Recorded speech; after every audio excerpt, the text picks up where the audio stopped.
Hello everyone, आज के इस सेशन में हम डिस्कस करने जा रहे हैं क्लास 10th बायोलॉजी के चैप्टर लाइफ प्रोसेसेस का एक और नया topic and that is nutrition in amoeba. Previous session में हमने बात करी थी न्यूट्रिशन इन प्लांट्स टॉपिक के ऊपर। मतलब हमने ये समझा था कि हमारे ग्रीन प्लांट्स में किस तरीके से फोटोसिंथेसिस की प्रोसेस होती है। और अब बारी आती है हमें इस चैप्टर में और आगे बढ़ने की, और इसीलिए आज के इस सेशन में हम बात कर रहे हैं एक नए टॉपिक की।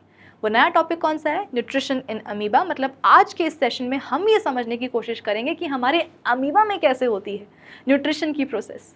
यही है हमारे सेशन का टारगेट। होपफुली आप सभी को समझ में आया होगा। तो अब एक काम करते हैं, अपने इसी टारगेट को अचीव करने के लिए आ जाइए। हम करते हैं अपने सेशन की शुरुआत। So this is Vibhuti Khare. Welcome to definite success Pathshala, एक ऐसा प्लेटफॉर्म जहाँ पर आपको प्रोवाइड करवाई जाती है एकदम क्वालिटी एजुकेशन। एक ऐसा प्लेटफॉर्म जहाँ पर एक चीज़ डेफिनेट है और वो है आप सभी की सक्सेस। तो इसी अच्छी बात से हम शुरू कर लेते हैं आज का हमारा ये सेशन, जहाँ हम बात करेंगे अमीबा की और उसमें होने वाली न्यूट्रिशन प्रोसेस की।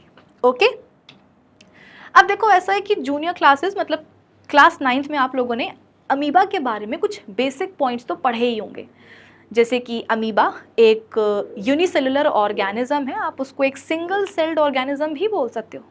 मतलब अमीबा की बॉडी में ले दे करके केवल एक ही सेल पाया जाता है, और वो एक सेल भी कैसा होता है? यूकैरियोटिक सेल होता है। मतलब कि उस सेल में आपको एक वेल डिफाइंड न्यूक्लियस देखने को मिलेगा, सेल ऑर्गेनल्स देखने को मिलेंगे। और वो जो अमीबा की बॉडी का जो इकलौता सेल है, यदि उस इकलौते सेल की आउटर मोस्ट कवरिंग की बात करें तो आउटर मोस्ट कवरिंग क्या होती है? सेल मेम्ब्रेन, या आप उसको प्लाज्मा मेम्ब्रेन भी बोल सकते हो। कहने का मतलब ये है कि अमीबा के पास सेल वॉल नहीं होती है ना। फिर हमने ये भी पढ़ा होगा कि अमीबा की बॉडी का ना कोई फिक्स शेप नहीं होता है। मतलब इर्रेगुलर सा शेप होता है अमीबा की बॉडी का। अमीबा जिस भी शेप में चाहे अपनी बॉडी को ढाल सकता है, क्योंकि कोई फिक्स शेप तो है नहीं, इर्रेगुलर शेप है अमीबा की बॉडी का। आपको बस इतना याद रखना होता है। अब 10th में आकर के हमें ये पढ़ना होता है कि भाई अमीबा में न्यूट्रिशन की प्रोसेस कैसे होती है। वो तो हम देख ही लेंगे आज ही के सेशन में। बट अमीबा में न्यूट्रिशन की प्रोसेस कैसे हो रही है, ये तो एक बात की बात है। सबसे पहले तो आपके लिए ये जानना ज़रूरी है कि भाई अमीबा में कौन सा मोड ऑफ न्यूट्रिशन पाया जाता है। हमने न्यूट्रिशन के 2 मोड्स पढ़े हैं ना, autotrophic and heterotrophic mode of nutrition. पिछले लेक्चर में हमने ऑटोट्रॉफिक मोड ऑफ न्यूट्रिशन के ऊपर एकदम डिटेल में जाकर के डिस्कशन कर लिया था, और आज के सेशन में हम बात करेंगे हेटेरोट्रॉफिक मोड ऑफ न्यूट्रिशन की। पता है क्यों?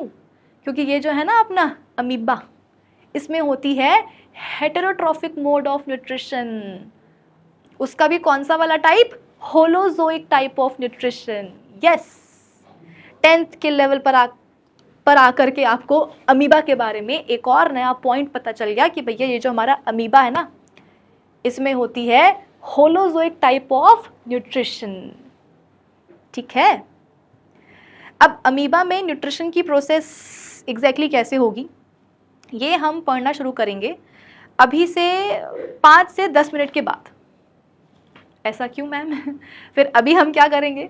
तो बेटा अभी ना हम होलोजोइक टाइप ऑफ न्यूट्रिशन के कुछ 5 बेसिक स्टेप्स होते हैं, हम उनको थोड़ी सी पहले मतलब डिस्कस कर लेते हैं, उनके ऊपर थोड़ी सी हम चर्चा कर लेते हैं। आप बोलोगे कि ma'am holozoic type of nutrition के 5 बेसिक स्टेप्स का मतलब हमें कुछ समझ में नहीं आया। तो आप इसको ऐसे समझ सकते हो कि जैसे मैंने आपसे बोला कि देखो मेरे सामने एक ऑर्गेनिज्म है, ठीक है, और इसमें जो है होलोजोइक टाइप ऑफ न्यूट्रिशन हो रहा है। तो आप बोलोगे कि भाई मैम ऐसे कैसे हम मान लें कि जो ऑर्गेनिज्म है इसमें होलोजोइक टाइप ऑफ न्यूट्रिशन जो है ना हो रहा है, आपके पास क्या सबूत है? तो मैं आपसे बोलूँगी कि देखो बेटा ये जो ऑर्गेनिज्म है ना, इसकी बॉडी में कुछ 5 बेसिक स्टेप्स हुए हैं, और उन स्टेप्स को देख करके ही मैंने कंक्लूड करा कि हाँ यार इसकी बॉडी में होलोजोइक टाइप ऑफ न्यूट्रिशन होता है या चल रहा है या जो भी है। कहने का मतलब बस इतना सा है बेटा कि होलोजोइक टाइप ऑफ न्यूट्रिशन में 5 बेसिक स्टेप्स होती हैं जिनको हमें पढ़ना होगा। कौन सी होती हैं वो 5 बेसिक स्टेप्स? सबसे पहली ingestion, followed by digestion, then absorption, then assimilation, and the last step is ingestion. I repeat, ingestion, digestion, absorption, assimilation और last one is egestion. Egestion और एक्सक्रीशन में फर्क है बेटा। ये बच्चे ब्लंडर कर देते हैं कि उनको लगता है कि इजेशन और एक्सक्रीशन सेम प्रोसेसेस हैं, जबकि ऐसा नहीं है। इजेशन अलग है, एक्सक्रीशन अलग है। इजेशन को हम पढ़ते हैं न्यूट्रिशन टॉपिक के अंदर और एक्सक्रीशन को तो हम एक अलग ही लाइफ प्रोसेस जो है घोषित कर देते हैं। ठीक है, तो आज के सेशन में हम इजेशन की बात करेंगे और अपकमिंग लेक्चर्स में जब हम बात करेंगे एक्सक्रीशन की तो वहां पर आपको और अच्छे से समझ में आ जाएगा कि हाँ भाई इजेशन और एक्सक्रीशन में क्या फ़र्क है। अभी के लिए आप बस इतना समझ लो कि बेटा कृपा करके ये दोनों प्रोसेसेस को आप अलग अलग ही समझना कि इजेशन अलग है और एक्सक्रीशन अलग है। क्या अलग है, क्या फ़र्क है, ये आपको धीरे धीरे समझ में आता रहेगा। ठीक है, तो ये 5 बेसिक स्टेप्स होती हैं होलोजोइक टाइप ऑफ न्यूट्रिशन की। ओके, अब इन स्टेप्स को समझने के लिए, बेहतर तरीके से समझने के लिए मैं ना आपको अपनी बॉडी मतलब ह्यूमन बॉडी का एग्जाम्पल देती हूँ। क्यों? आप बोलोगे कि मैम हमें तो अमीबा के बारे में बात करनी थी, आप तो खुद के ऊपर पहुँच गई, ह्यूमन बॉडी के ऊपर पहुँच गई। क्यों? क्योंकि बेटा ये जो हमारी ह्यूमन बॉडी है ना, हमारे अंदर भी होलोजोइक टाइप ऑफ न्यूट्रिशन ही होता है। तो ये एक कॉमन पॉइंट हो गया, ये एक सिमिलैरिटी हो गई अमीबा और हमारे बीच में। क्या? कि हम दोनों के अंदर क्या होता है? Holozoic type of nutrition. ठीक है, तो ये 5 स्टेप्स आपको बहुत अच्छे से समझ में आ जाएं, इसलिए मैं आपको ह्यूमन बॉडी का ही एग्जाम्पल दे देती हूँ। ठीक है, देखो जो पहली स्टेप है वो है इंजेशन। इंजेशन का मतलब क्या होता है? एक ऐसी स्टेप जिसमें कि ऑर्गेनिज्म अपने खाने को अपनी बॉडी के अंदर लेगा। देखो वैसे भी हमको पता है कि होलोजोइक टाइप ऑफ न्यूट्रिशन में ऑर्गेनिज्म अपने खाने को अपनी बॉडी के अंदर लेकर के उसको डाइजेस्ट करता है ना, ये हमको पता है। तो जो पहली स्टेप है इसमें क्या होता है? इसमें यही तो होता है कि ऑर्गेनिज्म अपनी बॉडी के अंदर अपना खाना लेता है। इंजेशन, इन का मतलब क्या? कि कोई चीज़ अंदर जा रही है।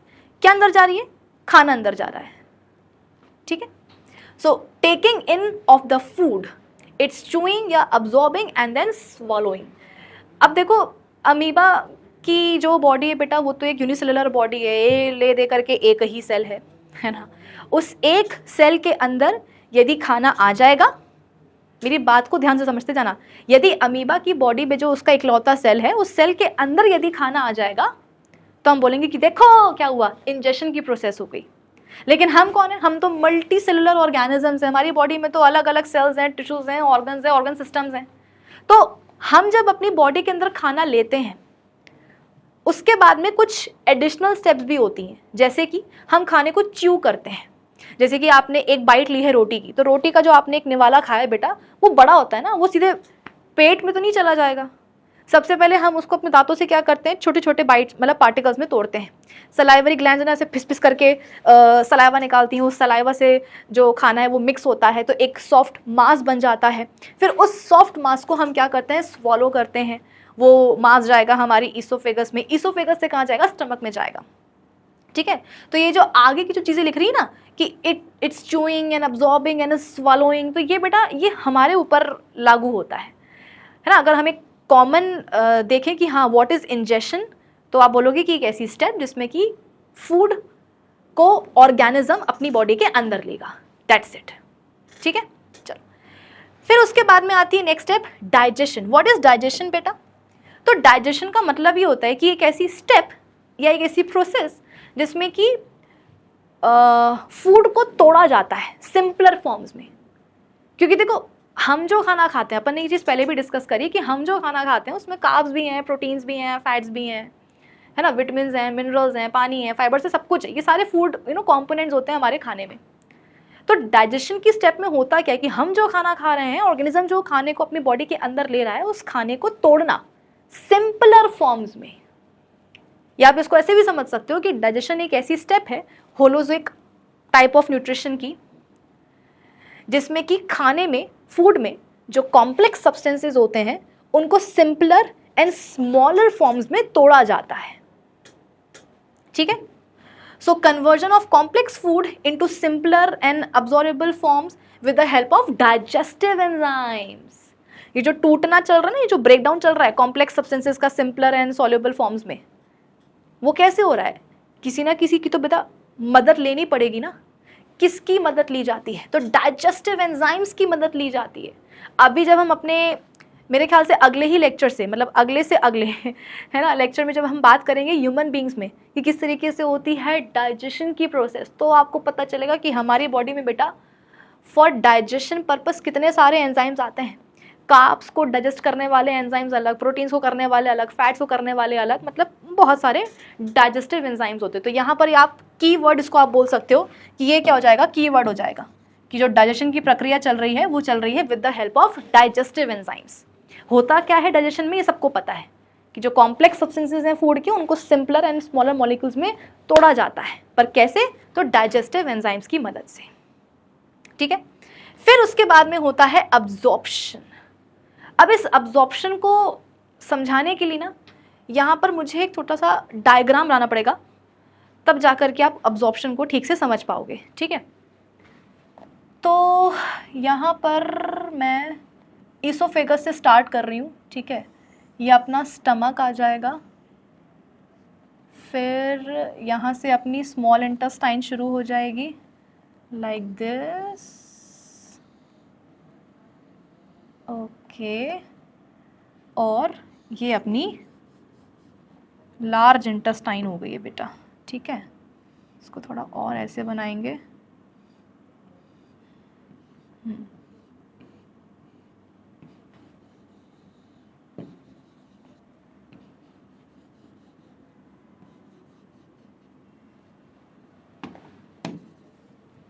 कुछ इस तरीके से।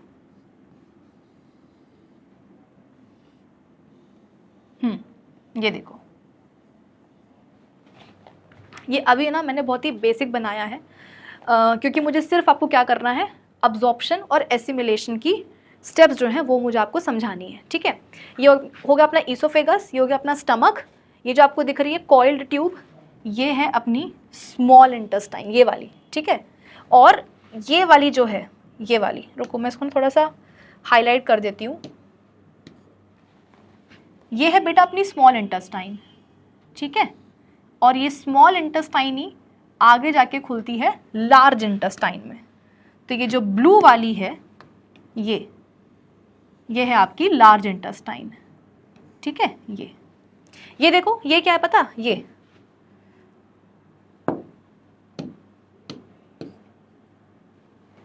है वर्मीफॉर्म अपेंडिक्स।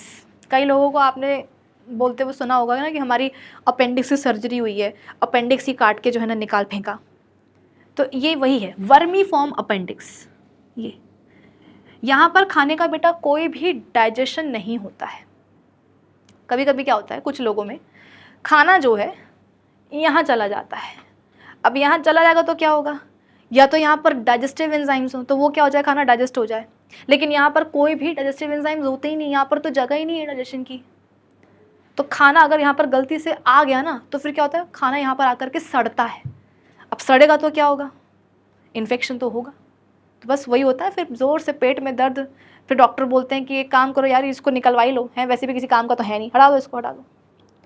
ठीक है, चलो, तो ये oesophagus, stomach, small intestine and this one is large intestine. ठीक है, ये है रेक्टम, ये वाला पार्ट है रेक्टम, ये है एनाल कैनाल, और ये है एनस। यहीं से जो है हम स्टूल पास आउट करते हैं। ठीक है, अब देखो हुआ क्या। अच्छा, यहाँ पर मुझे एक और चीज़ बनानी है। ये हो गई आपकी ब्लड वेसल जिसके अंदर है ब्लड, और ये हो गए आपके बॉडी सेल्स। ठीक है, कुछ इस तरीके से। तो अब हुआ क्या, हुआ बस इतना कि खाना आया स्टमक में, वही हुआ डाइजेशन। अच्छा, अगर आपको लगता हो कि सिर्फ स्टमक ही है जहाँ पर डाइजेशन होने वाला है, तो ऐसा नहीं है बेटा। डाइजेशन की आखिरी आहुति, यानी कि जो फाइनल, जो कंप्लीट डाइजेशन है, वो पता है कहाँ होता है, वो होता है हमारी इस छोटी आंत में, मतलब कि स्मॉल इंटेस्टाइन में। ठीक है, कहने का मतलब ये है कि अगर स्मॉल इंटेस्टाइन में कंप्लीट डाइजेशन हो गया, मतलब कि आपके खाने में जितना भी कार्ब्स था, फैट्स थे, प्रोटीन्स थे, सबको जो है ना उनके स्मॉलर फॉर्म्स में तोड़ दिया गया। मतलब अब आपके पास क्या आ गए, न्यूट्रिएंट्स आ गए। भाई डाइजेशन के होने से अल्टीमेटली होता क्या है कि हमारे पास न्यूट्रिएंट्स आ जाते हैं ना, न्यूट्रिएंट्स आ जाते हैं हमारे पास अल्टीमेटली। तो यहाँ पर वही हुआ कि स्मॉल इंटेस्टाइन में खाना आया, कंप्लीटली उसका डाइजेशन हुआ, लार्ज मॉलिक्यूल्स को स्मॉलर और सिंपलर फॉर्म्स में तोड़ा गया, है ना, न्यूट्रिएंट्स हमारे पास आ गए। अब देखो यहाँ पर क्या है, ये न्यूट्रिएंट्स हैं, ये देखो, ये दिख रहे हैं, ये न्यूट्रिएंट्स हैं। ये कहाँ पड़े हुए हैं अभी, ये पड़े हुए हैं स्मॉल इंटेस्टाइन के अंदर। मैं इसको ऐसे दिखा भी देती हूँ कि दीज आर न्यूट्रिएंट्स, खाने के न्यूट्रिएंट्स जो स्मॉल इंटेस्टाइन में पड़े हुए हैं। अब कब तक पड़े रहेंगे, कभी ना कभी तो इनको स्मॉल इंटेस्टाइन से बाहर निकलना पड़ेगा। कैसे बाहर निकलेंगे, यहाँ से ऐसे ऐसे करके निकल जाएंगे क्या? अरे नहीं यार, ये न्यूट्रिएंट्स हैं, इनके लिए ही तो खाना बॉडी के अंदर लिया था, डाइजेशन हुआ था। इन न्यूट्रिएंट्स को बाहर नहीं निकालना है, इनको बॉडी में और अंदर लेना है। बॉडी में और अंदर लेने का मतलब क्या है बेटा, कि अब ये जो न्यूट्रिएंट्स हैं ये स्मॉल इंटेस्टाइन से निकल करके कहाँ चले जाएंगे, ब्लड वेसल्स में चले जाएंगे, मतलब कि ब्लड स्ट्रीम में आ जाएंगे। समझे कि नहीं समझे कि स्मॉल इंटेस्टाइन में हो गया डाइजेशन कंप्लीट, आ गए वहां पर न्यूट्रिएंट्स, ग्लूकोज आ गया, फैटी एसिड्स आ गए, अमीनो एसिड्स आ गए, सब कुछ हो गया। अब वो जो न्यूट्रिएंट्स है बेटा, उनको हम वहीं के वहीं निकाल देंगे कि बाय टाटा हो गया खल्लास, नहीं, उनको हम अपनी बॉडी में और अंदर लेंगे। और अंदर लेने का मतलब क्या है कि ये जो न्यूट्रिएंट्स है ना स्मॉल इंटेस्टाइन में, अब ये आ जाएंगे हमारी ब्लड स्ट्रीम में। और ब्लड के बारे में तो तुम लोगों ने क्लास 9th से पढ़ा होगा कि ब्लड क्या है, एक फ्लूइड कनेक्टिव टिश्यू है, पूरी बॉडी में फ्लो करता है। बॉडी के हर एक सेल से क्या है, ब्लड का व्यवहार अच्छा खासा बना हुआ है। तो ब्लड में क्या होता है, ये सारे न्यूट्रिएंट्स आ जाते हैं, ठीक है। ये देखो, ये आ गए ब्लड में सारे न्यूट्रिएंट्स। अब क्या होगा, ब्लड पूरी बॉडी में फ्लो करेगा, ब्लड पूरी बॉडी में फ्लो करेगा, और जहां जहां जाएगा वहां वहां के सेल्स को ये न्यूट्रिएंट्स देता जाएगा। ये देखो कि न्यूट्रिएंट्स थे कहाँ, स्मॉल इंटेस्टाइन में, फिर कहाँ गए, ब्लड स्ट्रीम में, ब्लड स्ट्रीम से कहाँ गए, हमारी बॉडी के डिफरेंट टिश्यूज के सेल्स में आ गए। क्यों? क्योंकि ब्लड तो जो है वो पूरी बॉडी में फ्लो करेगा, हर एक सेल के साथ जो है ना वो उसका कांटेक्ट रहता है। तो जहां जहां जहां जहां ब्लड जाएगा, जैसे कि सपोज यहाँ ऐसे से ब्लड जा रहा है, तो आसपास के टिश्यूज के जो सेल्स होंगे ना, उनको न्यूट्रिएंट्स ऐसे देता जाएगा। तो ये जो पूरी प्रोसेस हुई है बेटा, इसको अपन बोलते हैं अब्जॉर्प्शन। क्या बोलते हैं मुन्ना? अब्जॉर्प्शन बोलते हैं। अब समझ में आया कि ये पूरा क्यों मैंने डायग्राम ड्रॉ करा था? क्योंकि मैं ऐसे बोलती रहूंगी तो तुम्हें कुछ समझ में नहीं आएगा। ड्रॉ करने से चीजें ज्यादा क्लियर हो जाती हैं कि हाँ, इंटेस्टाइन में न्यूट्रिएंट्स थे, कहाँ आ गए, ब्लड स्ट्रीम में आ गए, ब्लड स्ट्रीम से कहाँ आ गए, बॉडी के टिश्यूज के सेल्स के लेवल तक आ गए। तो इसको अपन ने क्या नाम दिया, इस पूरी स्टेप को अब्जॉर्प्शन नाम दिया। ये देखो यहाँ पे वही लिखा हुआ है कि absorbing digested food from the gut. Gut मतलब कि वही अपनी जो पूरी ये जो एलिमेंट्री कैनाल होती है ना बेटा, बकल कैविटी से निकल करके एनस तक, ये पूरी इसको अपन क्या बोलते हैं, एलिमेंट्री कैनाल। इसको अपन शॉर्ट में गट भी बोलते हैं, ठीक है। So absorbing digested food from the gut and transport to the body tissues और साइटोप्लाज्म, कि बॉडी के टिश्यूज या सेल्स तक जो है न्यूट्रिएंट्स को धक्का मार के पहुंचाना, इसी को अपन बोलेंगे अब्जॉर्प्शन। फाइन। Next, assimilation. अब देखो वैसे है कि अगर हमारे बॉडी के जो टिश्यूज हैं, जो सेल्स हैं, उन तक न्यूट्रिएंट्स आ गए हैं, तो वो क्या करेंगे, उसका अचार डालेंगे क्या? नहीं, उन न्यूट्रिएंट्स को वो इस्तेमाल करेंगे, यूटिलाइज करेंगे। तो ये जो बॉडी के टिश्यूज के लेवल पर न्यूट्रिएंट्स को यूटिलाइज किया जा रहा है, इसी को हम बोलते हैं एसिमिलेशन प्रोसेस। जैसे कि ग्लूकोज आ गया, भाई ग्लूकोज क्या है, न्यूट्रिएंट ही तो है ना, वो आ गया इंटेस्टाइन से कहाँ, ब्लड स्ट्रीम में, ब्लड स्ट्रीम से कहाँ आ गया, बॉडी के सेल्स में आ गया। अब बॉडी के सेल्स के पास यदि ग्लूकोज आएगा तो वो क्या करेंगे, उसको देखेंगे क्या? नहीं, उससे एनर्जी डिराइव करेंगे एरोबिक रेस्पिरेशन के थ्रू। वो एक अलग कॉन्सेप्ट है, अपन पढ़ लेंगे। लेकिन हाँ, क्या करेंगे सेल्स, उस ग्लूकोज को यूटिलाइज करेंगे एनर्जी डिराइव करने के लिए। तो ये जो हमारे बॉडी के जो सेल्स हैं, ये जो न्यूट्रिएंट्स को इस्तेमाल कर रहे, जो यूटिलाइज कर रहे हैं ना, इसी को हम बोलते हैं the process of assimilation. The utilisation of absorbed food nutrients by the body tissues is known as assimilation. Last step is egestion. अब इजेशन का मतलब क्या होता है? देखो, जितना भी आपने खाना खाया, जरूरी नहीं है कि वो पूरा का पूरा डाइजेस्ट हो भी जाए। थोड़ा बहुत खाना जो है बेटा डाइजेस्ट नहीं हो पाता है, और जो डाइजेस्ट ही ना हो पाया वो अब्जॉर्ब क्या होगा, मतलब कि अनडाइजेस्टेड एंड अनअब्जॉर्ब्ड जो सब्सटेंस होता है हमारे खाने में, वो हमारे लिए क्या हो गया, वेस्ट हो गया ना। भाई हमने खाना खाया, ठीक है, हमने खाना खाया, अब उसमें से कुछ पार्ट ऐसा था जो हमारी बॉडी उसको डाइजेस्ट नहीं कर पाई, तो वो क्या बन गया, अनडाइजेस्टेड पार्ट बन गया हमारे फूड का। अब जो डाइजेस्ट ही ना हो पाया वो अब्जॉर्ब क्या होगा बॉडी में, तो वो जो खाने का अनडाइजेस्टेड और अनअब्जॉर्ब पार्ट है वो हमारे लिए क्या बन जाएगा, वेस्ट ना डाइजेस्ट हो पा रहा है ना अब्जॉर्ब हो पा रहा है, मतलब वो क्या हमारी बॉडी के लिए वेस्ट है। तो वो जो अनडाइजेस्टेड और अनअब्जॉर्ब्ड वेस्ट है बेटा, वो देखो कुछ ऐसा रहता है, यहाँ पर डिफरेंट कलर से हम बनाते हैं ताकि दिख जाए तुमको। यहाँ पर कुछ अनअब्जॉर्ब्ड अनडाइजेस्टेड वेस्ट है, वेस्ट ही बोलेंगे ना, हमारी बॉडी में जब वो अब्जॉर्ब नहीं हो रहा, डाइजेस्ट नहीं हो रहा, तो वेस्ट ही हुआ। अब जो वेस्ट है उसको बॉडी से हम बाहर निकालेंगे, तो वो जो अनडाइजेस्टेड और अनअब्जॉर्ब्ड वेस्ट है बेटा, वो फिर क्या होता है, स्मॉल इंटेस्टाइन से निकल करके लार्ज इंटेस्टाइन में पहुंचता है। ये देखो, ये वेस्ट कहाँ आ गया, स्मॉल इंटेस्टाइन से लार्ज इंटेस्टाइन में। लार्ज इंटेस्टाइन में क्या होगा, थोड़ा बहुत इससे जो है ना पानी अब्जॉर्ब कर लिया जाएगा, फिर उसके बाद में फर्दर ये जो वेस्ट है वो और आगे बढ़ेगा बढ़ेगा बढ़ेगा बढ़ेगा बढ़ेगा, अल्टीमेटली क्या होगा बेटा, स्टूल के फॉर्म में ये बॉडी के बाहर आ जाएगा। ये रही स्टूल, पॉटी, और इसको अपन बोलते हैं इजेशन। जो लास्ट स्टेप बची ना इजेशन की, वो क्या है, वो यही तो है कि अनडाइजेस्टेड और अनअब्जॉर्ब्ड फूड को या वेस्ट को बॉडी से बाहर निकाल देना, एलिमिनेट आउट कर देना, उसी को हम क्या बोलते हैं, इजेशन बोलते हैं। ठीक है, सो रिमूवल ऑफ अनडाइजेस्टेड या unabsorbed food from the body is known as egestion.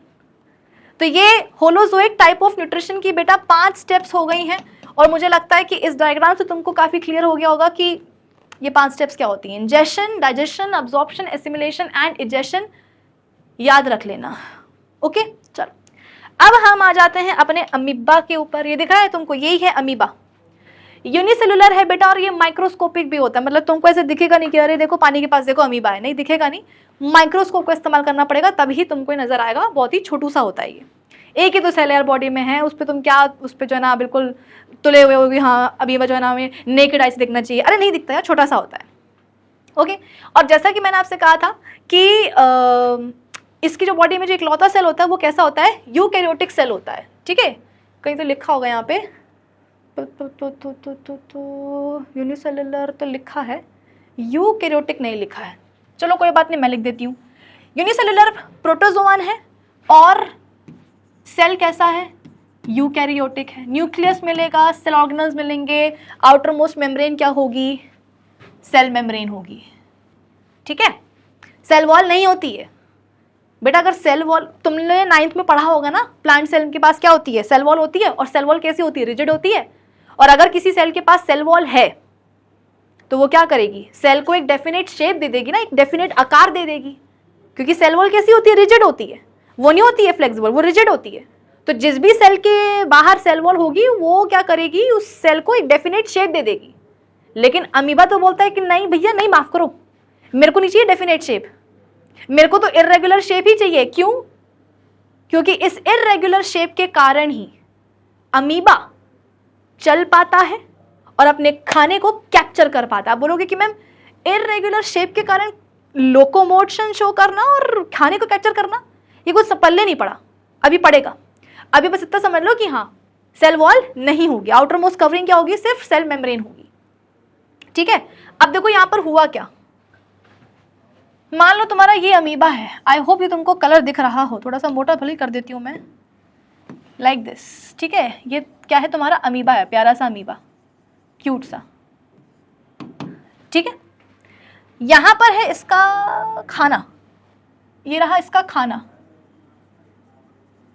अब अमीबा को लगी है बहुत जोरों से भूख, इसको लगी है बहुत जोरों से भूख, और ये चाहता है कि इस खाने को जो है ना ये खा जाए। पर अब दिक्कत है, क्या दिक्कत है, तुम खुद देखो ना, अमीबा और उसके खाने के बीच में देखो डिस्टेंस है, इस डिस्टेंस को इसको कवर करना पड़ेगा, तब जाकर के अपने खाने तक पहुंच पाएगा और उसको खा पाएगा। पर अब वही है कि अमीबा बोलेगा हाय रे मेरी फूटी किस्मत, मेरे पास तो हाथ पाँव ही नहीं है, हाथ पाँव होते तो शायद चल के जाता और खाने को जो है ना ले पाता, और मतलब पेट जो ना मेरा भर पाता, पर अब मैं क्या करूं, मैं तो लाचार हूं। फिर इसको याद है कि नहीं नहीं नहीं नहीं, मैं लाचार नहीं हूं, तो क्या हुआ, मेरे पास पैर नहीं है तो मैं अपने नकली पैर तो बना सकता हूं ना। नकली पैर मतलब फॉल्स फीट, फॉल्स फीट मतलब सूडोपोडिया। एक्चुअली ये सोचता है कि यार मेरे पास सेल वॉल तो है नहीं, और इस वजह से मेरी बॉडी का कोई डेफिनेट शेप तो है नहीं, इर्रेगुलर शेप है, क्योंकि जो सेल मेम्ब्रेन है ना, outer most covering cell membrane, वो तो फ्लेक्सिबल होती है। तो क्यों ना मैं अपने दो नकली पैर बना लूं, मतलब कि मैं अपने बॉडी के cytoplasm along with plasma membrane, मैं उनका कुछ ऐसा शेप बना लूं कि जिससे कि क्या हो जाए, मेरे ऐसे दो नकली पैर टाइप के बन जाएं, लाइक दिस। देखना अभी बनेंगे इसके नकली पैर।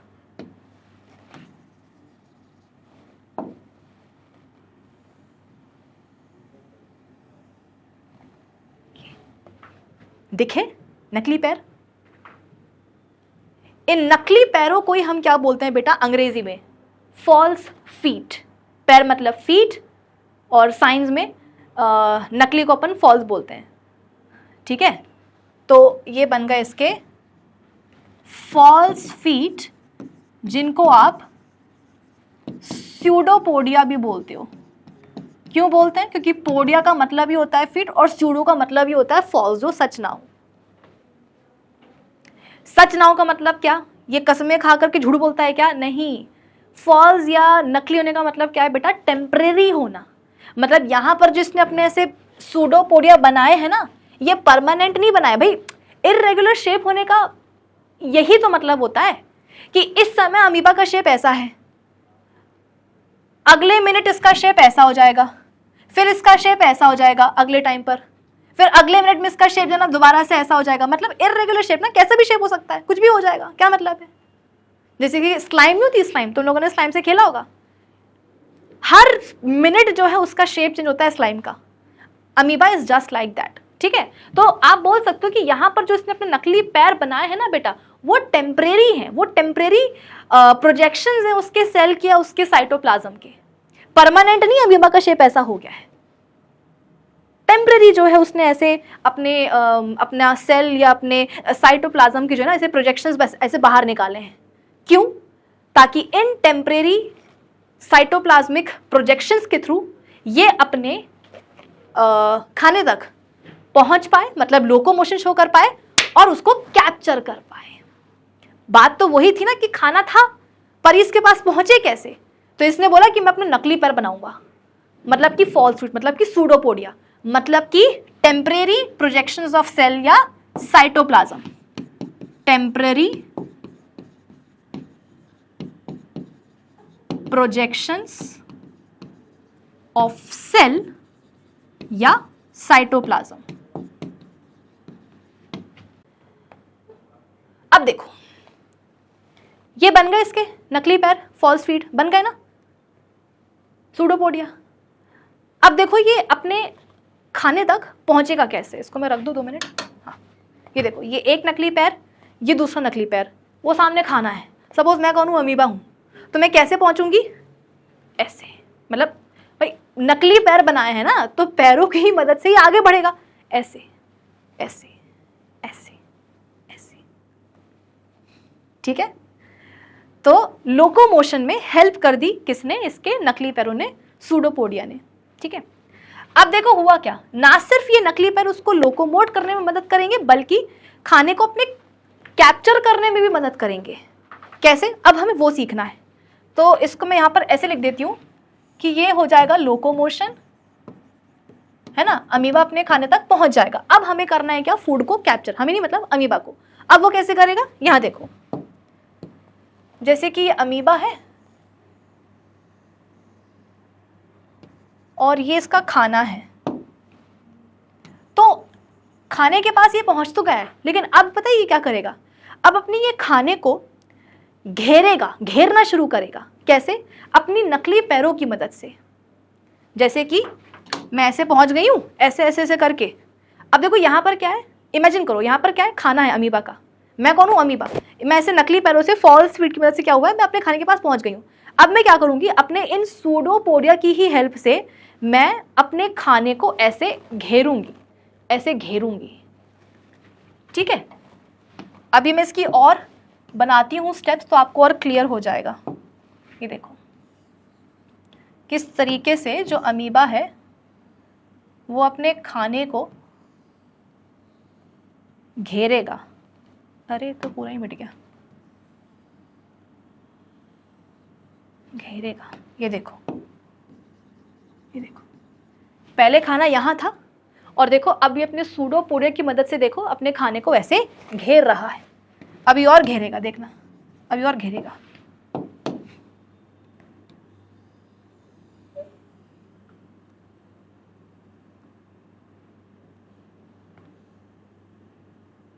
ये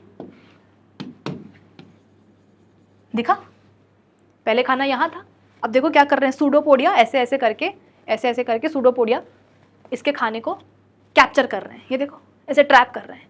ऑलमोस्ट हमें ऐसा लग रहा है कि अब देखो खाना जो है इसकी बॉडी में आ ही चुका है। अभी आया नहीं है, अभी आएगा। कैसे आएगा ये देखो। अब पता है क्या होने वाला है, क्योंकि सेल वॉल तो है नहीं, आउटर मोस्ट कवरिंग क्या है, प्लाज्मा मेम्ब्रेन।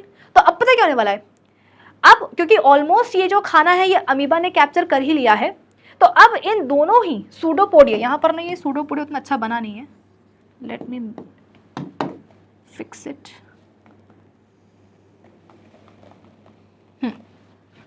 अब यहां पर जो बेटा दो सूडोपोडिया बने हैं, ये सूडोपोडिया, इनकी जो मेम्ब्रेन्स है ना बेटा वो आपस में फ्यूज हो जाएंगी। जैसे कि तुम्हारे पास एक 5 रुपए वाली डेयरी मिल्क है और मेरे पास भी क्या है 5 रुपए वाली डेयरी मिल्क। हमने सोचा कि हम एक काम करते हैं, हम बड़ी चॉकलेट बनाएंगे। तो हमने क्या करा, तुम्हारे पास और मेरे पास जो 5 रुपए वाली जो डेयरी मिल्क थी उन दोनों को हमने पिघलाया और पिघला करके मिक्स कर दिया और फिर इसके बाद में उसको फ्रीज कर दिया। तो क्या हुआ, दोनों जो चॉकलेट्स थी वो सेम थी ना, तुम्हारे पास भी डेयरी मिल्क मेरे पास भी डेयरी मिल्क। तो जब मेल्ट करा और मिक्स किया तो वो दोनों अच्छे से मिक्स हो गई और फिर क्या हुआ, एक बड़ी चॉकलेट बन गई। वैसे ही ये जो सूडोपोडिया है, ये वाला, ये जो सूडोपोडिया है और ये जो सूडोपोडिया है सेम ही तो है। इनकी जो मेम्ब्रेन्स है वो क्या है, सेल मेम्ब्रेन ही तो है। तो अब क्या होता है, इन दोनों ही सूडोपोडिया की ये जो सेल मेम्ब्रेन्स हैं ये आपस में फ्यूज कर जाती हैं। ये आपस में बेटा ऐसे फ्यूज कर जाती हैं। ये देखो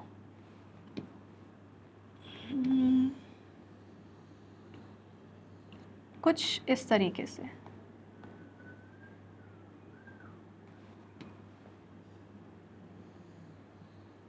ठीक है, यहां पर देखो ये सेल मेम्ब्रेन क्या करेंगी, आपस में से फ्यूज हो जाएंगी। तो यहां पे मैं लिख भी देती हूं, फ्यूजन ऑफ सेल मेम्ब्रेन। और जहां ये एक बार कंप्लीटली फ्यूज हो गई तो अल्टीमेटली आपको कैसा स्ट्रक्चर देखने को मिलेगा, कुछ ऐसा स्ट्रक्चर आपको देखने को मिलेगा।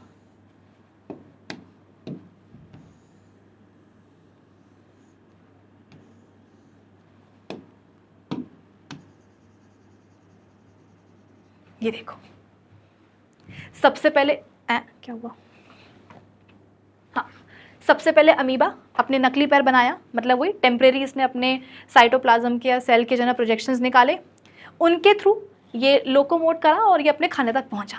फिर उसके बाद में यही सूडोपोडिया उसके खाने को क्या करते हैं, ट्रैप करते हैं। तो यहाँ पे मैं लिख भी देती हूँ कि कैप्चरिंग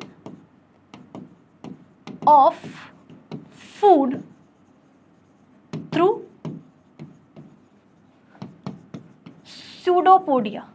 सूडोपोडिया की मदद से फूड को कैप्चर किया जा रहा है। ठीक है, ये देखो कुछ इस तरह से ऐसे करके।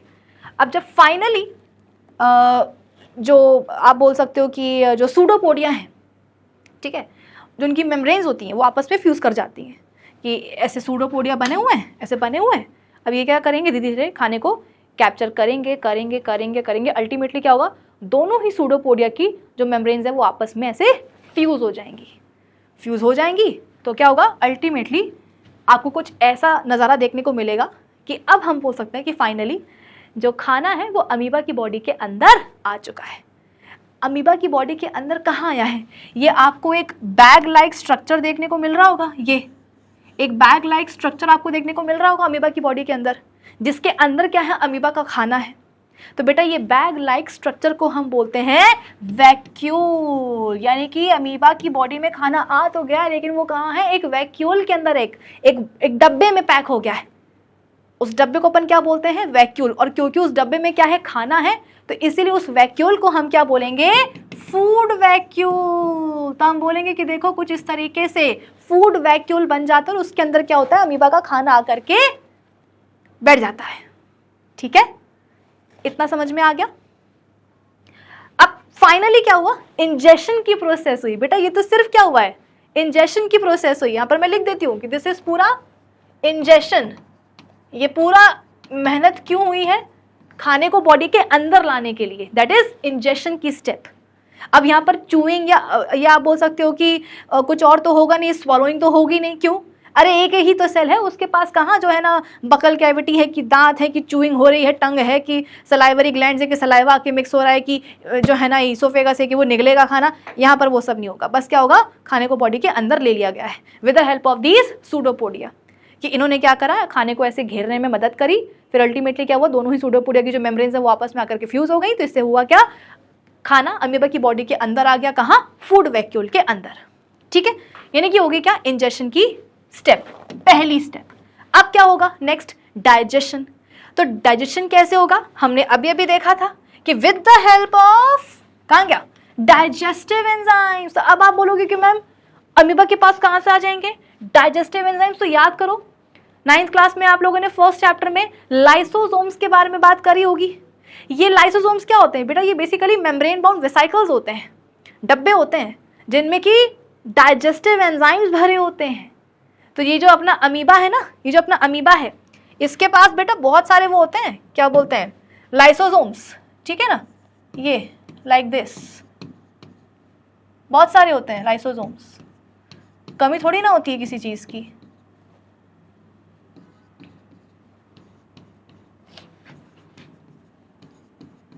ये मैंने बना दिया लाइसोसोम्स। ठीक है, तो अब क्या होने वाला है, जैसे ही लाइसोसोम्स को पता चलेगा कि ओहो फूड वैक्यूल बना है, ओहो फूड वैक्यूल में तो फूड भी है, चलो हम करते हैं फूड को डाइजेस्ट। तो सेकेंड स्टेप में क्या होगा बेटा, सेकेंड स्टेप में होगा डाइजेशन। कैसे, ये आपका अमीबा है, ठीक है, ये न्यूक्लियस हो गया उसका, ये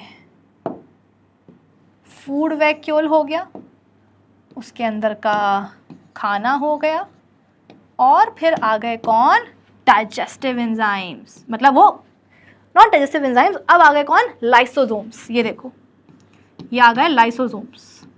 ठीक है, और इनके अंदर ये क्या भरे हुए हैं, डाइजेस्टिव एंजाइम्स भरे हुए हैं, दीज आर लाइसोसोम्स, और इनके अंदर भरे हुए हैं डाइजेस्टिव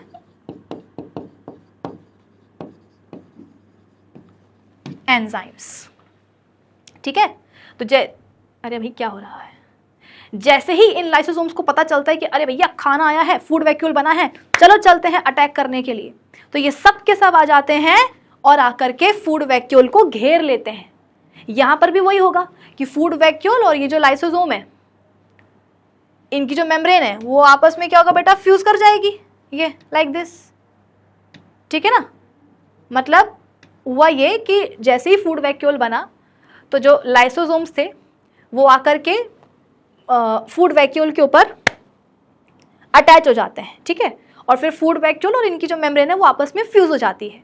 जहां फ्यूज हुई तो अंदर के जो डाइजेस्टिव एंजाइम्स होंगे, अंदर के बेटा जो डाइजेस्टिव एंजाइम्स होंगे, अब वो कहाँ आ जाएंगे, फूड के ऊपर आकर के अटैक करने लग जाएंगे। भाई अंदर क्या थे, डाइजेस्टिव एंजाइम्स से ना, मेम्ब्रेन फ्यूज हुई तो क्या हुआ, लाइसोसोम्स के अंदर के डाइजेस्टिव एंजाइम्स बाहर निकल करके आ गए, और बाहर क्या था, खाना था, आकर के उसको जो है ना कर दिया डाइजेस्ट। तो यहाँ पे मैं लिख देती हूँ, यहाँ पर क्या हुआ है भाई, यहाँ पर आप बोल सकते हो कि ऐसे लिख देती हूँ मैं कि लाइसोसोम्स आकर फूड वैक्यूल से अटैच हो जाते हैं, अटैच हो जाते हैं। फिर इसके बाद में मेम्ब्रेन्स फ्यूज होती हैं, जो अंदर के डाइजेस्टिव एंजाइम्स हैं वो बाहर आते हैं और फूड को उठा करके डाइजेस्ट करना शुरू कर देते हैं। ठीक है, तो अब यहाँ पर क्या होगा बेटा, डाइजेशन की प्रोसेस होगी। बोले तो कॉम्प्लेक्स या लार्ज इनसॉल्युबल सब्सटेंसेस हैं या मॉलिक्यूल्स हैं खाने में, उनको तोड़ा जाएगा, ब्रेक डाउन होगा उनका इनटू स्मॉलर, जगह ही नहीं बची यार, रुको, उनको तोड़ा जाएगा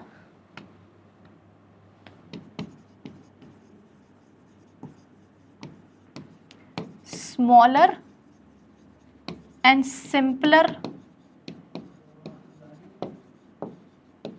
मॉलिक्यूल्स में। ठीक है, तो अंदर जो डाइजेस्टिव एंजाइम्स होंगे ना लाइसोसोम्स के, वो क्या करेंगे, खाने में जो कॉम्प्लेक्स लार्ज इनसॉल्युबल मॉलिक्यूल्स हैं उनको वो तोड़ेंगे, किसमें, स्मॉलर एंड सिंपलर मॉलिक्यूल्स में।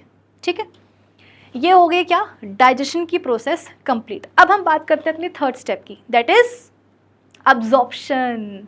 अब आप बोलोगे कि मैम यहाँ पर तो आपने अब्जॉर्प्शन समझाया था कि जो न्यूट्रिएंट्स हैं वो उठ करके जो है ना इंटेस्टाइन से ब्लड स्ट्रीम में आ जाते हैं, ब्लड स्ट्रीम से जो है ना बॉडी के टिश्यूज़ और सेल्स के लेवल तक आ जाते हैं। लेकिन यहाँ पर क्या होगा, है यहाँ पर तो जो है इसके पास कोई ब्लड स्ट्रीम नहीं है, कोई टिश्यू नहीं है, कोई सेल नहीं है, ले दे करके एक ही सेल है। तो यहाँ पर क्या होने वाला है, तो मेरी बात सुनो, यहाँ पर होगा ये कि अब जो न्यूट्रिएंट्स हैं, मतलब खाने का हुआ digestion, simpler and smaller molecules बने। अब इनमें जो न्यूट्रिएंट्स है बेटा, वो क्या होगा, वो फूड वैक्यूल से बाहर निकलेंगे और कहाँ आ जाएंगे, साइटोप्लाज्म में आ जाएंगे डिफ्यूजन के थ्रू। डिफ्यूजन का मतलब समझते हो ना, 9th में पढ़ा होगा कि हायर कॉन्सेंट्रेशन से लो कॉन्सेंट्रेशन की तरफ आना, मतलब कि वही along the concentration gradient move करना, जिसको अपन क्या बोलते हैं, डिफ्यूजन।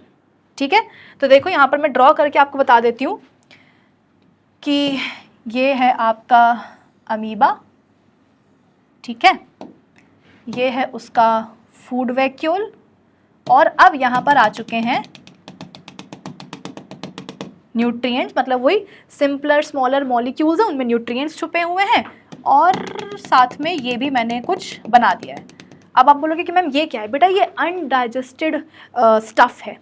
जैसे कि हमारी बॉडी में होता है कि पूरा का पूरा जो हम खाना खाते हैं वो डाइजेस्ट नहीं होता है, थोड़ा बहुत अनडाइजेस्टेड फूड रह जाते हैं तो हमारे लिए क्या होता है, वेस्ट होता है। तो वैसे ही अमीबा की बॉडी में भी हुआ है कि लाइसोसोम्स के डाइजेस्टिव एंजाइम्स आए, उन्होंने खाने को डाइजेस्ट किया, है ना, कॉम्प्लेक्स मॉलिक्यूल्स को सिंपल फॉर्म्स में तोड़ा, लेकिन कुछ अनडाइजेस्ट, मतलब कुछ खाना ऐसा रह गया जो डाइजेस्ट नहीं हो पाया, तो उसको अपन ने क्या बोला, अनडाइजेस्टेड फूड। क्या बोलेंगे उसको अपन, अनडाइजेस्टेड फूड। क्लियर हुआ। अब ये सब क्या है, ये वही न्यूट्रिएंट्स हैं, है ना, सिंपल स्मॉलर मॉलिक्यूल्स, बोले तो न्यूट्रिएंट्स। तो अब ये जो न्यूट्रिएंट्स होंगे बेटा, ये कहाँ आ जाएंगे, ये आ जाएंगे साइटोप्लाज्म में। They enter cytoplasm through diffusion. Diffusion से क्या होगा, बाहर निकल आएंगे। मतलब कि न्यूट्रिएंट्स, आप ये समझो ना कि अमीबा का जो साइटोप्लाज्म है, ये पूरा क्या है, साइटोप्लाज्म ही तो है। तो यहाँ पर न्यूट्रिएंट्स तो है नहीं, या होंगे तो बहुत कम होंगे। लेकिन ये जो फूड वैक्यूल है, ये क्या है, ये फूड वैक्यूल है ना। तो इस फूड वैक्यूल में न्यूट्रिएंट्स का कॉन्सेंट्रेशन ज़्यादा है, बाहर कम है। तो हाई कॉन्सेंट्रेशन से लो कॉन्सेंट्रेशन में क्या होगा, न्यूट्रिएंट्स आ जाएंगे डिफ्यूजन से। तो यहाँ पर हो जाएगी diffusion. So they enter cytoplasm through diffusion, और इसी को अपन बोल देते हैं क्या, अब्जॉर्प्शन की process. This is only what बेटा, फोर्थ स्टेप अब्जॉर्प्शन, नहीं फोर्थ नहीं, third step, sorry third step absorption. अरे ये हो गई थर्ड स्टेप अब्जॉर्प्शन की, कि डाइजेस्टिव एंजाइम्स आए लाइसोसोम्स के, उन्होंने आकर के डाइजेशन किया, न्यूट्रिएंट्स बने। अब वो न्यूट्रिएंट्स फूड वैक्यूल से निकल करके कहाँ आ जाएंगे, सेल के साइटोप्लाज्म में, with the help of diffusion process, और इसी को हम बोल देंगे क्या, अब्जॉर्प्शन। फिफ्थ या फोर्थ स्टेप में क्या होगा, एसिमिलेशन। एसिमिलेशन क्या होता है कि सेल के पास जो न्यूट्रिएंट्स आते हैं उनको इस्तेमाल करा जाता है, यूटिलाइज करा जाता है। तो यहाँ पर भी वही होने वाला है कि अब फाइनली डिफ्यूजन से जो न्यूट्रिएंट्स थे वो फूड वैक्यूल से कहाँ आ चुके हैं, सेल के साइटोप्लाज्म में आ चुके हैं। अब यहाँ पर आकर के क्या होगा, न्यूट्रिएंट्स का इस्तेमाल हो जाएगा। तो फोर्थ स्टेप आपने यहाँ लिख दी, क्या, एसिमिलेशन। एसिमिलेशन की utilisation of nutrients in the cytoplasm, cytoplasm में। ये हो गई आपकी फोर्थ स्टेप, ठीक है। अब एक लास्ट स्टेप बची है, कौन सी, फिफ्थ, इजेशन, जिसमें कि ये जो अनडाइजेस्टेड फूड है इसको बॉडी के बाहर निकालना है। अब वो कैसे होगी वो देखो यहाँ पर, फिर से यहाँ पर हम ड्रॉ करते हैं एक अमीबा का स्ट्रक्चर, ठीक है। ये इसका न्यूक्लियस हो गया, न्यूट्रिएंट्स सारे आ गए, साइटोप्लाज्म में इस्तेमाल भी हो रहे हैं वो, और ये क्या है, आपका वैक्यूल है। और अब इसमें क्या भरे हुए हैं, अब इसमें पूरा अनडाइजेस्टेड फूड भरा हुआ है, या अनडाइजेस्टेड वेस्ट भी बोल सकते हो आप, अनडाइजेस्टेड फूड, और you can call it waste. लेकिन अब इसको हम बेटा फूड वैक्यूल नहीं बोलेंगे, क्यों? अरे फूड वैक्यूल तो तब तक बोलते हैं ना जब तक कि इसमें फूड होता है, फूड का हो चुका है डाइजेशन, न्यूट्रिएंट्स ऑलरेडी आ चुके हैं, निकल करके भाग चुके हैं, डिफ्यूजन से बाहर आ चुके हैं, साइटोप्लाज्म में उनका यूटिलाइजेशन भी शुरू हो चुका है। यानी कि अब इस वैक्यूल में सिर्फ और सिर्फ क्या है, अनडाइजेस्टेड वेस्ट है या फिर फूड है। अब इसको फूड वैक्यूल नहीं बोलेंगे, ठीक है। अब ये वाला जो वैक्यूल है, अब पता है क्या होगा भाई, इसके अंदर जो कचरा है वो बाहर निकालना है। बाहर कैसे निकलेगा, बाहर कैसे निकलेगा? तो अब होगा ये कि अब ये जो वैक्यूल है बेटा, ये चलना शुरू करेगा टुवर्ड्स सेल मेम्ब्रेन। अभी तो कहीं ये अंदर है ना, सेल के मतलब साइटोप्लाज्म में बीच में कहीं है। अब क्योंकि इसके अंदर का कचरा बाहर निकालना है, तो अब ये जो वैक्यूल है ये चलना शुरू करेगा towards cell membrane like this, ठीक है। ये चलना शुरू करेगा towards cell membrane like this, कुछ इस तरीके से, और ये पहुंच जाएगा सेल मेम्ब्रेन के लेवल तक, ठीक है। ये पहुंच जाएगा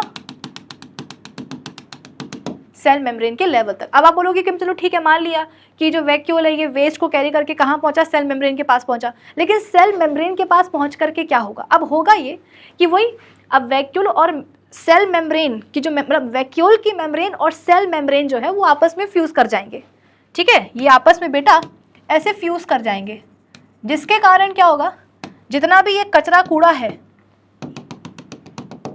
ये सेल के बाहर निकाल दिया जाएगा। एलिमिनेशन की प्रोसेस हो गई है, इजेशन हो गई है। तो यहाँ पर मैं पूरा लिख देती हूँ इसको कि ये क्या हुआ, vacuole moves towards cell membrane, CM मतलब चीफ मिनिस्टर नहीं बेटा, सेल मेम्ब्रेन। यहाँ पर क्या होगा, मेम्ब्रेन्स का फ्यूजन होगा एंड वेस्ट इज रिमूव्ड। अंदर जो भी वैक्यूल के अंदर कचरा कूड़ा भरा था ना, वेस्ट भरा था, वो सेल के बाहर निकल जाएगा, रिमूव हो जाएगा। Waste is removed from cell body. और इसी को अपन बोलते हैं लास्ट फिफ्थ प्रोसेस, इजेशन की। This is egestion. हो गया इजेशन?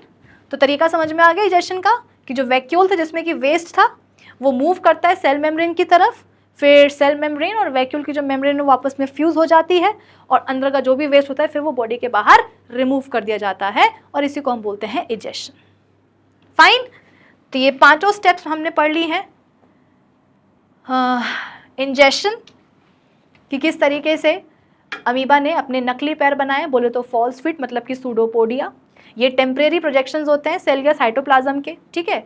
इन्हीं सूडोपोडिया की मदद से, मैं रिवाइज करवा रही हूँ आपको, इन्हीं सूडोपोडिया की मदद से सबसे पहले वो क्या करता है, लोकोमोट करता है, अपने खाने तक पहुँचता है।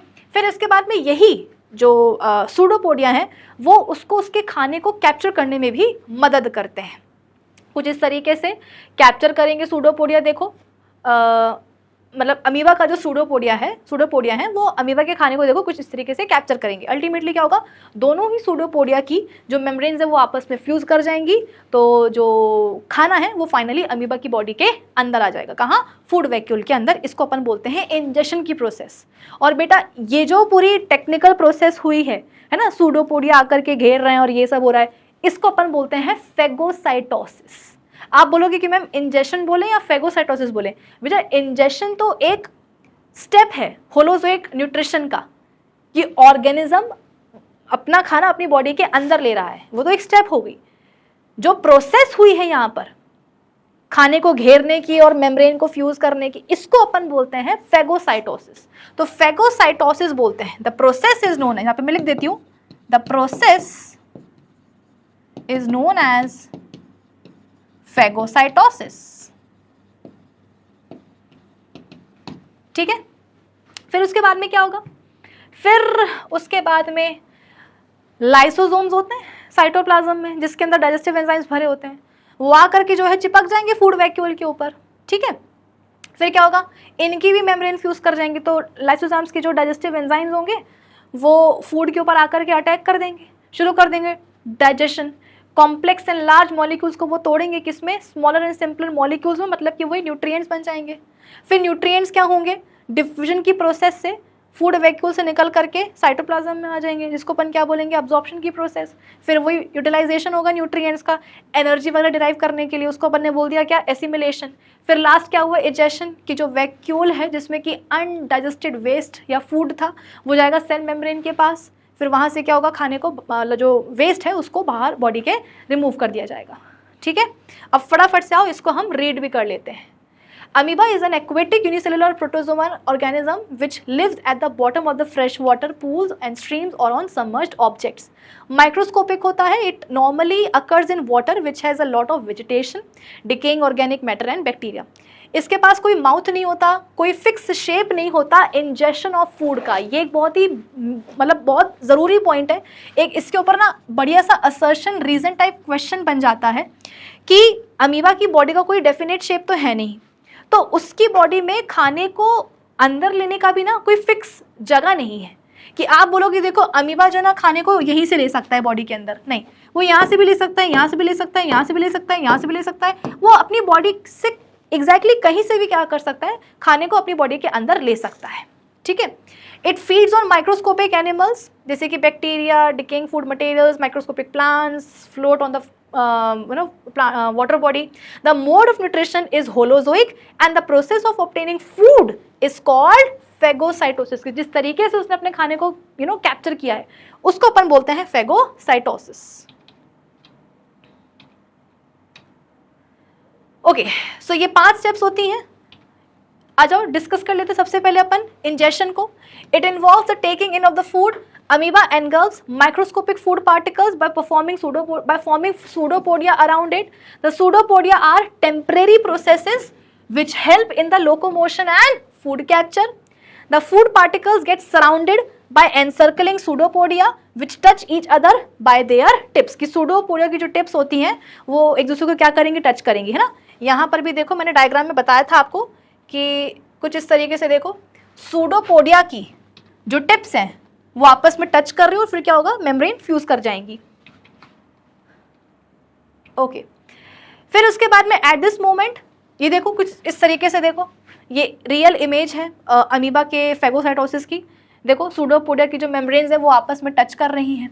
Eight this moment the membrane close to the food particle gets dissolved, fuse मतलब वही, and the food is encaptured along with a few lysosomes into the cell in the form of bag called food vacuole. ये food vacuole के अंदर देखो ये खाना आ चुका है। ठीक ना, वही लाइसोसोम्स आएंगे और आकर के शुरू करेंगे digestion. Further process takes place inside the food vacuole. The process of ingestion is also known as phagocytosis. ये तो आपने पढ़ लिया है। ये देखो digestion is the process of breaking the insoluble and large food molecules into soluble and minute molecules. As long as the food is in the food vacuole, it is not truly inside the body.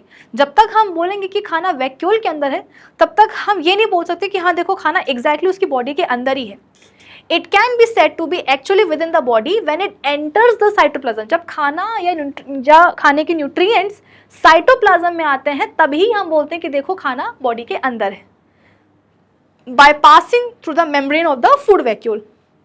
In amoeba, the food vacuoles are transported deeper into the cell with the help of digestive enzymes. Large insoluble particles जो हैं तो टूटते हैं simplest, smallest या soluble molecules में. फिर उसके बाद में absorption. In this process of absorption, the nutrients from the digested food material are absorbed into the cell cytoplasm, leaving behind the undigested particles. And the process is called diffusion. दो processes के यहाँ पर नाम आ रहे हैं, एक phagocytosis और दूसरा डिफ्यूजन. वो जो सूडोपोडिया ने आकर के घेरा ना और खाना अंदर आया अमीबा की बॉडी के, उसको अपन ने क्या बोला, फेगोसाइटोसिस. और न्यूट्रिएंट्स जो फूड वैक्यूल से हट करके कहाँ आ रहे हैं, साइटोप्लाज्म में आ रहे हैं. कैसे आ रहे हैं, डिफ्यूजन से. The excess food is stored in the form of glycogen and lipids. Now assimilation, it is the process of obtaining energy from the absorbed food molecules. In amoeba, absorbed food molecules are utilized for producing energy required to carry out different life processes within the cell. Last, the portion of the food which is not digested and assimilated remains in the food vacuole. The undigested food is then thrown out of the body and this process is known as egestion. ठीक है, तो ये पूरी बात होगी बच्चों किसकी, amoeba की. ठीक है कि नहीं, ठीक है. ये एक्स्ट्रा पेज मैं हटा दूं ज़रा. चलो जी, आई होप इतनी पूरी स्टोरी आपको समझ में आ गई होगी अमीबा की. ओके, अब हम बात करते हैं बेटा पैरामीशन की. क्यों, क्योंकि एनसीईआरटी ने भी बात करी है पैरामीशन की. अभी मैं आपको वो पूरा पैराग्राफ पढ़ा दूंगी. एनसीईआरटी बोलती है, जैसे कि हमने अमीबा के लिए बोला कि अमीबा को एक प्रिविलेज मिला है कि भाई वो अपनी बॉडी के एग्जैक्टली किसी भी स्पॉट से क्या कर सकता है, खाने को अंदर ले सकता है. बट ये हर यूनिसेलुलर ऑर्गेनिज्म के ऊपर जो है ना बेटा एप्लीकेबल नहीं है. जैसे कि ये है पैरामीशियम, चप्पल जैसा शेप होता है इसकी बॉडी का. ये अपनी पूरी बॉडी से हर कहीं से जो ना खाना नहीं ले सकता है बॉडी के अंदर. एक फिक्स स्पॉट होता है, एक स्पेसिफिक स्पॉट होता है जिसके ही थ्रू ये अपनी बॉडी के अंदर खाना ले सकता है. ये दिख रहा है आपको, ये ग्रूव मतलब कि एक क्या बोलते हैं उसको, ग्रूव मतलब अरे समझो ना, ग्रूव मतलब कि ऐसा गड्ढा टाइप का. ठीक है, ये देखो, ये दिख रहा है, ये गड्ढा टाइप का, ये इसको अपन बोलते हैं बेटा ओरल ग्रूव. क्या बोलते हैं, ओरल ग्रूव. और यहीं से पैरामीशियम बॉडी के अंदर खाना ले सकता है. ठीक है, जब खाना यहाँ आएगा इस ग्रूव के अंदर, यहाँ पर इसका आप बोल सकते हो कि माउथ टाइप का होता है. और उसी माउथ के थ्रू, मतलब ओरल ग्रूव क्यों नाम दे रहे हैं इसको, इस स्पॉट को ओरल ग्रूव नाम क्यों दे रहे हैं, क्योंकि इस ग्रूव में इसका माउथ होता है. ठीक है, तो जब इस ग्रूव के अंदर खाना आएगा, यहाँ पर माउथ होता है, तो माउथ के थ्रू क्या होगा, खाना इसकी बॉडी में आ जाएगा. ठीक है, इसकी पूरी बॉडी पे आपको देखो यहाँ पे एक छोटे छोटे से हेयर लाइक स्ट्रक्चर्स देखने को मिलेंगे. इन हेयर लाइक स्ट्रक्चर्स को हम बोलते हैं क्या, सीलिया.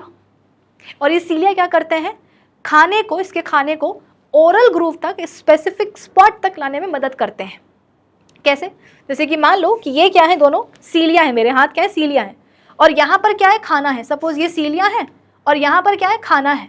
अब खाने को यहाँ से यहाँ पहुँचाना है, तो पता है क्या होगा, ये जो सीलिया होंगे ना, ये रिदमिकली ऐसे बीट करेंगे. जैसे कि सपोज ये दोनों मेरे हाथ क्या है, सीलिया हैं. ठीक है, और इनके ऊपर यहाँ पर खाना है, खाने को मुझे यहाँ से यहाँ भेजना, तो मैं क्या करूँगी, मतलब सीलिया क्या करेंगे, ऐसे रिदमिकली बीट करेंगे ऐसे. तो खाना जो होगा बेटा, वो धक्का खाते खाते खाते यहाँ से यहाँ पहुँच जाएगा, मतलब कि यहाँ से ओरल ग्रूव तक पहुँच जाएगा. और जहाँ पहुँचा ओरल ग्रूव तक, वहाँ पर क्या होगा, जाएगा उसकी बॉडी में, इंजेक्शन की प्रोसेस होगी, इसके बाद में होगा डाइजेशन, अब्जॉर्प्शन, एसिमिलेशन, इजेशन. ठीक है, so the food is taken in at a specific spot, that is the oral groove. The food is brought close to the oral groove by the help of cilia present on the body surface of paramecium. Since the food and the way it is obtained differ. The digestive enzyme is different in various organisms. In single-celled organisms, the food may be taken in by the entire surface. क्या बोला जा रहा है? In single-celled organisms. Assertion reason बनता है यहाँ से, जो food है वो entire surface से लिया जा सकता है. But as the complexity of the organism increases, different parts become specialized to perform different functions. For example, amoeba takes in food using temporary finger-like extensions, जिनको अपन क्या बोलते हैं, pseudopodia of the cell surface, which fuse over to the food particle, forming a food vacuole.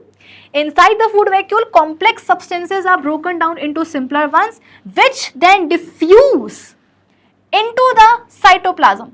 The remaining undigested material is moved to the surface of the cell. मैंने क्या बताया था कि जो वो वैक्यूल होता है जिसमें कि undigested material होता है, वो कहाँ पहुंचता है?